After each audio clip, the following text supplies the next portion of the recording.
Welcome back to W.P.M with Max, aka Wolf Pussy Monologues podcast. Get ready for some shit and shenanigans from the CEO of the Unicorn Division, our leader of the Wolfden Pack, the maniac behind the mic, the one and only Max. Broadcasting internationally from our lovely private studio in the city of Los Angeles. We thank each of our listeners around the globe for joining the shit show, and we sincerely hope you enjoyed today's episode.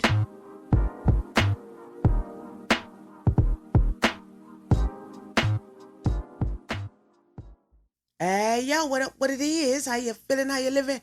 Where my folks been? Welcome to another episode of W.P.M with Max podcast. I'm your host, Max.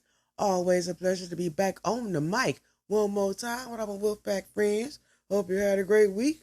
Hope you feeling all right. I hope you ain't still got itis from that last, you know what I'm saying, that run. I know it's a lot. It's a lot.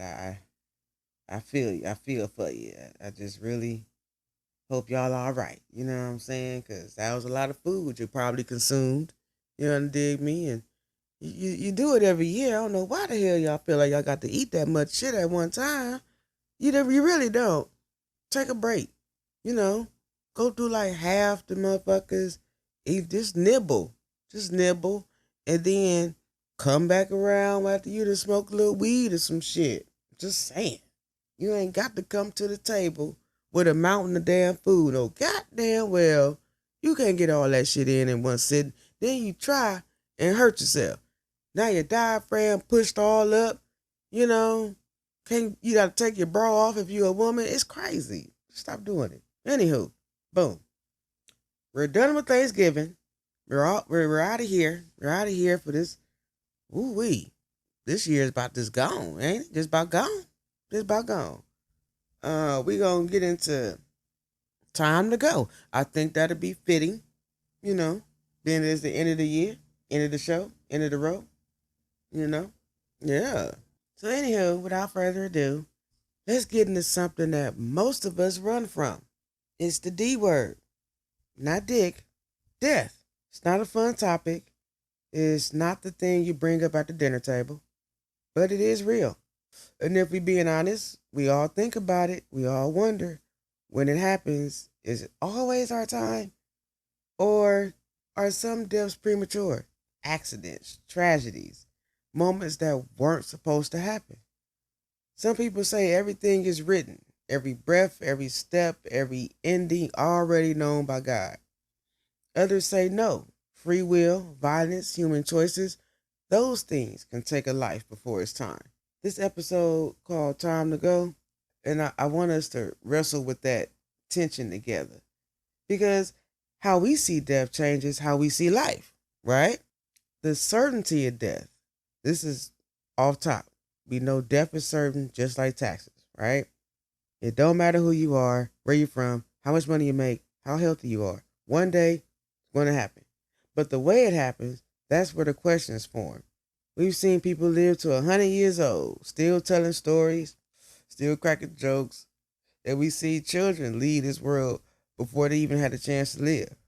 And when it's sudden, when it's violent, when it's unfair, the question rises, was it really their time to go? Think about moments we've all seen, like celebrities, you know what I'm saying? Or people close to us, cousins, friends, parents, neighbors, who died in accidents, sickness, or tragedies. We sit in shock of this. Like, this don't feel right. It don't make sense. It was too soon. They wasn't supposed to go like that. And that's where this conversation begins. So we got folks that have this belief in ordained time, okay? One side of the belief, you know, Christianity, Islam, even other spiritual teachings, the idea is our days are numbered. The Bible says in Psalms, all the days ordained for me were written in your book before one of them came to be. Ecclesiastes says, to everything there is a season, a time to be born and a time to die. For people who believe this, there's comfort in it.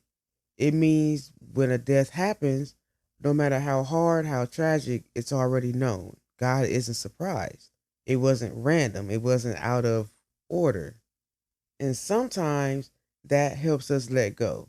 It helps us not feel like the world is just spinning out of control. But here's the real deal, Holyfield. When a child dies, when someone is murdered, when an accident takes someone we love, it's hard to hold on to that type shit, man. Our human hearts scream, nah, this wasn't right. It wasn't they fucking time. So we end up in that tension, trusting God's plan, but struggling to understand it. Yeah, I mean, you never want to question his word. But are we questioning his word? Is it this word is being questioned, or is this shit really happening out of order? Okay? And let's just be honest. If you saw somebody you loved, or a stranger for that matter, get murdered tragically, and he came down at that moment and touched them and breathed life back into their body while they were mangled from a train or some shit, poof, they're back up. Can your human brain and mind handle shit like that? I don't know. You understand me? Maybe that's why it doesn't happen like that. Maybe we couldn't handle that shit. Okay? Premature death. Let's jump into that. On the other side, there's our, beliefs that deaths are premature. Think about violence, a stray bullet, robbery gone wrong, domestic violence. Are we really saying God ordained that shit?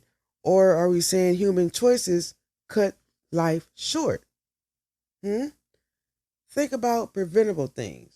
Drunk driving, people ignoring their health problems, broken healthcare systems. These situations don't feel like God's plan. They feel like the consequences of free will, neglect, and or injustice, people. In that way, some people believe death can come, quote unquote, too early. Not because God wanted it that way, but because of the brokenness of the world. God is not, I really wholeheartedly don't believe God is sitting on a throne or walking through whatever cloud, whatever, however it go, just existing, I really don't feel like he's up there like, that baby was just born. Let's go. Nah. Come on now. Come on now. I really don't think it's a motherfucker standing up there with a clipboard with your fucking name on it saying, oh, 7-year-old Maya Simmons. Let's hit you with boom, leukemia. Like, nah. You know what I'm saying? Purpose and mystery. You know what I'm saying? Here's where shit gets complicated. Sometimes it's not about how long someone lived, but how much they impacted while they were here. Some people live 90 years and leave only a small ripple. Others live 20 and shift every life they touched. Think about Pac, gone at 25, but his music, words, and energy still influenced the world decades later. Was his death premature, or was his purpose already complete? That's the mystery of this shit. Maybe life isn't measured by time. Maybe it's measured by purpose. Oh shit. Not measured by time, but by purpose. What if that baby that was born and died in 6 months served its purpose at the 6-month mark of its life? Whoa, Jack. Whoa. That's some shit fucked me up right now. I'm just saying. It fucked me up a little bit. Let's not pretend that makes grief easy, because it doesn't by far. When we lose somebody, no amount of purpose talk makes the pain go away. We want more time. We always want more time. How do we live with the question? Here's what I come to. Whether every death is ordained or some premature, life itself is always fragile. We don't know the day or the hour. This, I believe, this is correct. And what that means is, what matters isn't whether we solve the mystery. What matters is how we live while we're here. Okay? Are we making peace with people we've been holding grudges against? Do you wake up every Tuesday and say, well, I hate this motherfucker? You know what I'm saying? Are we living in our purpose, or just going through the motions? Are we telling people we love them while we can? Or are we waiting until we can't no goddamn more? Death doesn't wait for permission. And none of us know if tomorrow is promised, So instead of getting stuck on whether it's quote unquote their time, maybe the better question is, am I ready when my shit come up around here? Have I put in my service? You know? I just don't want to be caught slipping. You dig me? Death is one guarantee in this life, but it's also the greatest unknown. Is it always our time when it happens? Some think, yep. God knows every moment. Some think, no. The human choices and violence and broken systems cut life short. The truth, we may never get that clear answer until we are indeed dead. Yeah, I think that's one of those that you don't know until you go through it for real, and you can't go back after you go through, But here's what we do know: life is precious, fragile, and a gift. So while you're here, live it up. Don't just exist. Don't just clock in and out. Live in your calling, live in your love, live so fully that when it's time to go, whether it's 20 or 90, the world feels you and your presence. I appreciate y'all rocking the road with me in the Wolf Den. This has been Time to Go. Again, I'm your host, Max. Please tune in next week for more shits and shenanigans from the Wolf Den as we wrap up this 2025 year. Big things coming up, anniversaries and whatnot. Look at that. Already. W.P.M with Max podcast. Getting ready to turn 5 years old. Aw, what better way to do it than in our D Me Down December series. Y'all tune in next week for Artificial Sex. We getting into it, ladies and gentlemen. Stay safe, stay out the way, stay out them streets. As always, love, peace, and air grease. W.P.M with Max. Out.